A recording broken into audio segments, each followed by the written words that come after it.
RTS Info, Brigitte Rourty.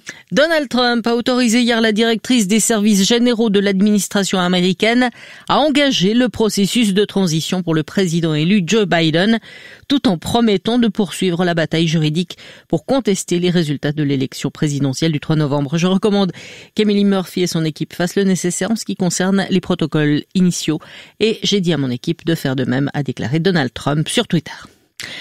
L'opposition burkinabé a une nouvelle fois accusé hier le pouvoir du président Roch Marc Christian Kaboré, favori du scrutin, de fraude lors de la présidentielle de dimanche, alors que la Commission électorale nationale indépendante a à peine commencé à donner les premiers résultats. En fin de journée hier, la Commission, qui dispose d'une semaine pour annoncer le résultat, n'avait divulgué les résultats que d'une quinzaine de communes sur 366.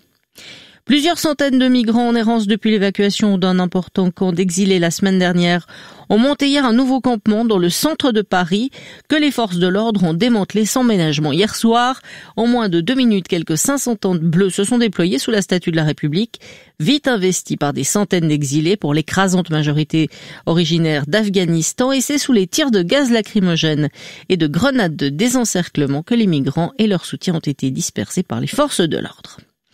La Suisse et l'Albanie célèbrent 50 ans de relations officielles. Le conseiller fédéral Ignazio Cassis, au cours d'une visite officielle en Albanie, s'est rendu sur le site d'un projet soutenu par la Suisse visant à rénover des habitations détruites par un séisme en 2019.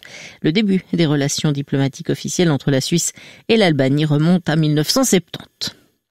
La gestion par la justice de la tentative de chantage sur Alain Berset fait l'objet d'une enquête. L'autorité de surveillance du ministère public de la Confédération veut savoir si le traitement de la plainte du conseiller fédéral s'est déroulé dans les règles. Une enquête a été ouverte dans le but de clarifier la conduite du ministère public de la Confédération dans cette affaire, indiqué le responsable du secrétariat de l'autorité de surveillance du MPC dans une réponse à 24 heures et la Tribune de Genève. Il est difficile d'estimer le temps qu'il faudra à l'enquête.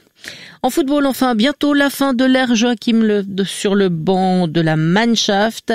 La fédération allemande débattra le 4 décembre de l'avenir du sélectionneur.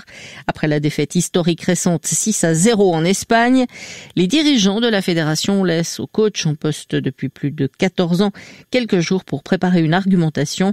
Plusieurs commentateurs voient dans cette manœuvre une perche tendue pour qu'il démissionne afin d'éviter un limogeage brutal et humiliant. Banc de brouillard ou de stratus ce matin sur le plateau avec une limite supérieure entre 800 et 900 mètres qui se dissipera en bonne partie, un peu plus difficilement sur le nord du plateau, sinon temps ensoleillé, il fera 5 degrés sous la grisaille, jusqu'à 10 au soleil en pleine et en moyenne montagne, même type de temps pour demain et jeudi. Vous écoutez RTS Info, je vous retrouve pour un nouveau bulletin à 2h.